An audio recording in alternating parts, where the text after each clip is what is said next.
Halo semua, sebelum nonton jangan lupa klik subscribe dan lonceng ya. Terima kasih. Hai semua, kembali lagi dengan aku Ratri Larasati. Di video sebelumnya, kita kan sudah membahas hantu-hantu apa saja yang ada di kota Bandung. Nah, kali ini kita akan membahas hantu-hantu yang berada di kota Semarang.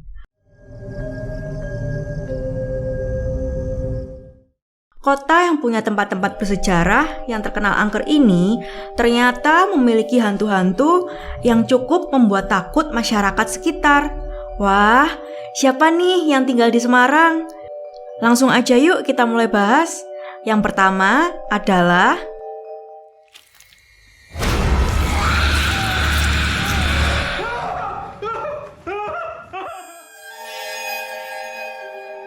hantu Margareta dari Gedung Marabunta. Sosok hantu ini tidak menyeramkan seperti hantu biasa. Hantu yang satu ini memakai pakaian penari di zaman dulu. Dan katanya nih, dia punya paras yang cantik. Ya, meskipun begitu, dia tetap hantu ya.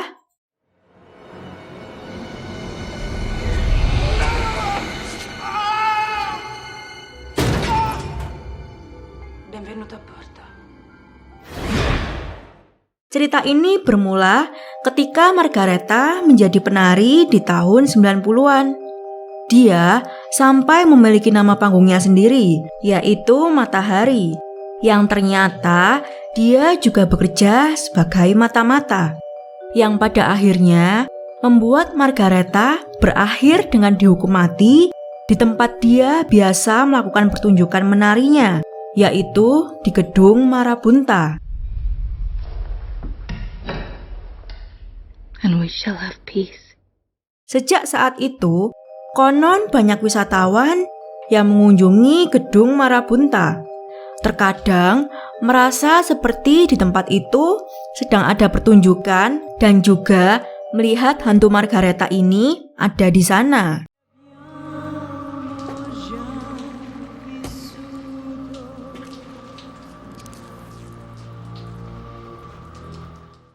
Lanjut ke hantu berikutnya, yaitu kuntilanak merah dari terowongan Bendan Dhuwur. Tidak seperti kuntilanak biasa, sosok hantu yang satu ini akan menampakkan dirinya dengan warna baju berwarna kemerahan. Dan katanya, kuntilanak yang satu ini disebut lebih hebat dari kuntilanak biasanya.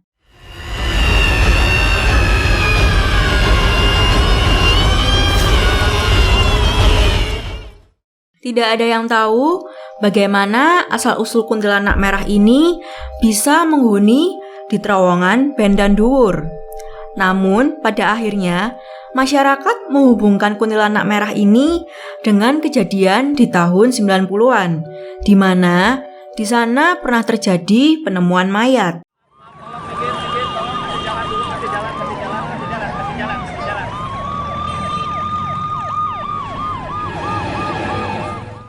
Sejak kejadian itu, banyak pengendara yang lewat pada malam hari sering diganggu oleh kuntilanak merah ini.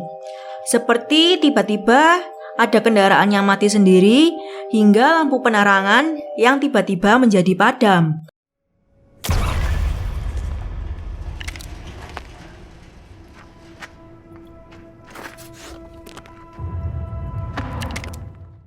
Waduh, seram juga ya.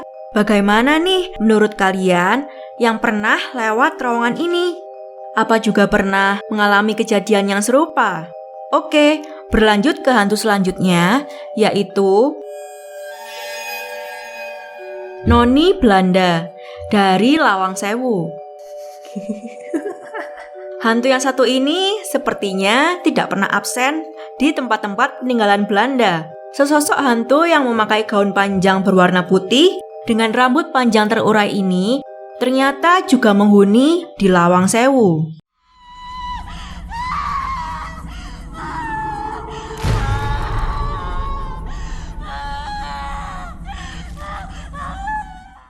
Awal mula munculnya arwah noni Belanda ini berawal ketika dulu tentara Jepang masuk menyerbu Lawang Sewu, lalu menjadikannya sebagai markas mereka, dan banyak korban yang ditangkap, disiksa, dan akhirnya meninggal di tempat ini.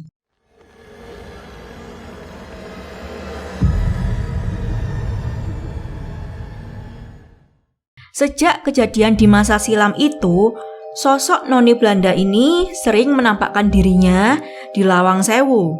Namun, hantu yang satu ini, meskipun punya wajah yang seram, dia tidak mengganggu seperti hantu lainnya.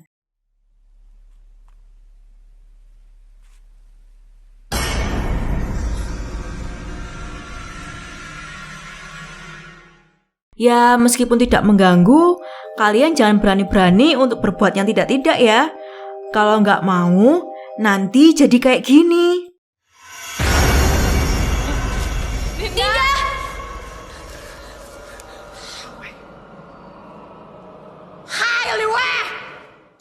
Oke, ke hantu berikutnya, yaitu Wewe Gombel.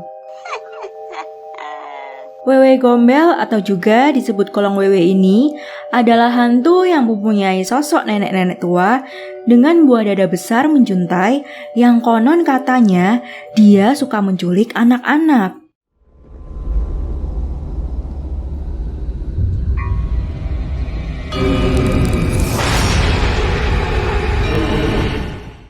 Jadi, kisah awalnya Wewe Gombel ini dulunya adalah seorang istri cantik bernama Sri yang sangat mendambakan keturunan. Tapi sepertinya ada kelainan di rahimnya sehingga ia tidak bisa mempunyai anak. Sang ibu mertua yang sudah ingin mendapatkan keturunan sampai menjodohkan anaknya dengan gadis lain untuk dijadikan istri kedua. Dan akhirnya mereka pun menikah. Setelah si bayi lahir pun, Sri menjadi semakin stres dan merasa tidak dihargai. Dia akhirnya menghabisi suaminya dan kabur membawa bayinya, di mana ketika pelarian dia terjatuh ke jurang dan meninggal.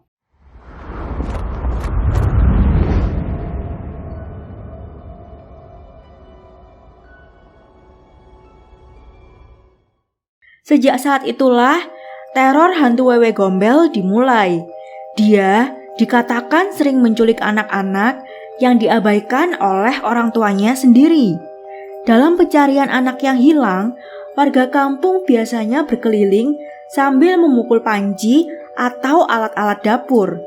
Jika sudah mendengar bunyi-bunyian itu, Wewe Gombel biasanya lari dan meninggalkan anak yang diculiknya di pohon-pohon.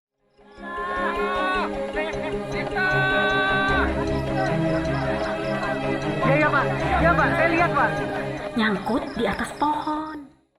Wah, ngeri juga ya. Tapi banyak loh cerita-cerita tentang penculikan ini. Bahkan saudaraku sendiri dulu ketika kecil katanya pernah dibawa juga dan ditemukan di semak-semak hutan. Ibunya sendiri loh yang cerita. Oke sobat, itulah hantu-hantu yang berada di Semarang. Ya, meskipun hantu-hantunya terbilang hantu mainstream, tetapi apa kalian pernah bertemu dengan hantu di tempat-tempat yang sudah kita bahas tadi? Komen di bawah ya. Terima kasih dan sampai jumpa. Apa sih? Kuntilanaknya udah gak ada. Ayo.